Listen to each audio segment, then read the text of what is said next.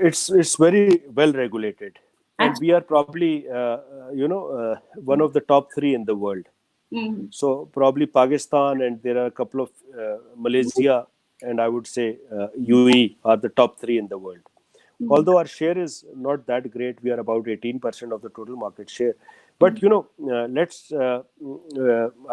I think it would be better کہ جو ہماری جو آڈینس ہے اس کے انٹرسٹ کے حساب سے ہم بات چیت کریں کہ آپ لوگ کا ایک بڑا پرٹیننٹ کویسچن تھا کہ if there are no Islamic banks available اور اگر کوئی اپرچونٹی نہیں ہے تو ہم جو اپنے اکاؤنٹس ہیں وہ ہم کیا کریں نا. صحیح. تو یہی کلائنٹس آتے ہیں تو سب سے پہلا کوشچن یہی ہوتا ہے ان کا کہ ایسی پروڈکٹ ہمیں دیں کہ انٹرسٹ فری ہو. ہمیں اگر ہم کہتے ہیں کہ جو انٹرسٹ اس کے اوپر ہے آپ اس کو چیریٹی میں دے دیں, that is the only solution that we have at this moment, but they are looking for the Islamic banking system here too, our Islamic community, Muslim community. So I agree. I think one way is to either give charity of the interest that you earn or your deposits. Other is that you open a non-interest bearing account, a current account. That is the other option. ٹھیک ہے. But on the investment side, because US اور جو کی market جو ہے اس میں mortgages have a lot of importance, and without mortgages and leasing it's very difficult to sustain. So I would be very clear on that. دیکھیں میں آپ کو ایک بڑا بیسک بتاتا ہوں, اسلامک بینکنگ یا انٹرسٹ فری بینکنگ اور کنونشنل بینکنگ میں کیا فرق ہے. 2-3 فرق ہے. نمبر ون فرق یہ ہے کہ conventional bank gives you a loan. It gives you a paper money loan that it will give you a credit line that this is your net worth, and against your net worth I can give you say $5,000 or $20,000 or $1 million. You can take that money, do whatever you want, go for a mortgage, buy a car, go for a holiday, but on that you have to pay a certain fixed interest. Right. In the very simplistic term I'm trying to explain that. So how an Islamic bank is different from that? Number one, we cannot give you a limit like this, that if you come to us, however your net worth is, you come to me and you ask a bank, Islamic or a interest free bank, that give me a loan, he will say I can't give you a loan. That's riba. Right. My first question would be, why do you want this loan? You will say, okay, I have this particular need. For example, you say that I want to buy something. Right. Maybe I want to buy a laptop, or an AC, or a car, or I want to go buy a house. I would say, okay, so let's now talk about the transaction. So this is where Islamic banking comes in. I say, okay, so every transaction is different. So if you want to buy a laptop, so the laptop will be in your use for how long? You would say around 3 years. So leasing is very close to the interest free or Islamic. Okay. So I would say that, okay, let me buy this laptop for you. Okay. The bank will effectively and actually buy this laptop for you from the market or whichever vendor you say. So the bank will issue the pay order or the bank draft in name of that vendor, and bank will actually buy that laptop. Until the time it is not delivered to you and you are not in possession of that laptop, it is the bank's property. Okay. So in between, if something happens to the laptop, it is stolen or it catches fire, you have nothing to do with that. Okay. It will be the bank's loss. So this is first step. Number one, that we will physically go for an asset transaction, which the other banks do not do. Whether you buy a laptop or you don't, at times it matters, at times it doesn't.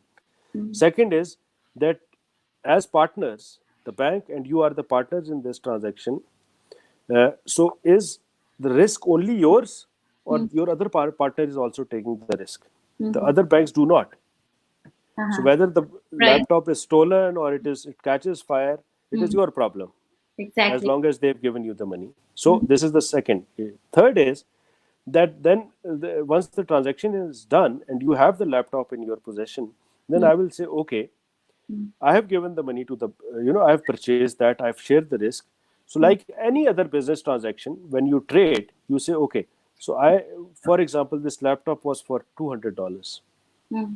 So had you gotten a credit on this for 6 months or 1 year, you would have paid a fixed interest on that.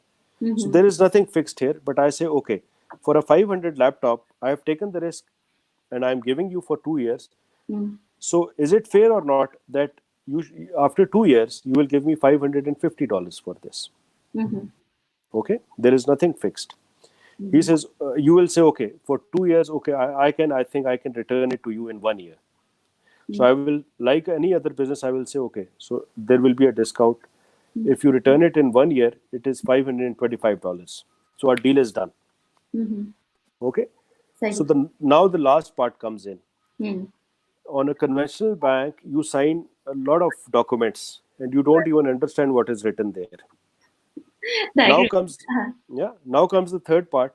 Now we will have an agreement, a transactional agreement, whereby we will write down all these things, that this is the laptop type, number, it was purchased for this much from this shop, it was sold to Mr. ABC or Miss ABC for 1 year, and we have mutually decided that in 1 year you will use it and you will pay me a rental of 25 rupees for 1 year, $25, and after 1 year you will give me $525. So we write an actual contract which is based on an actual transaction. And now comes the last part. If now you return me after 7 months, it remains the same. Okay? Because we have not, there is no time value of money, or we are not charging you any interest. So because we have dealt in an asset, we have talked about the laptop, I have sold it to you for $525, so it remains the same. Whether you give me my money earlier or on time, it is my discretion if I give you a early payment bonus. And it goes vice versa. That if you are unable to return to me after 1 year, $525 remains the same. So how are you gonna make the profit? My profit is $25. Okay. Okay.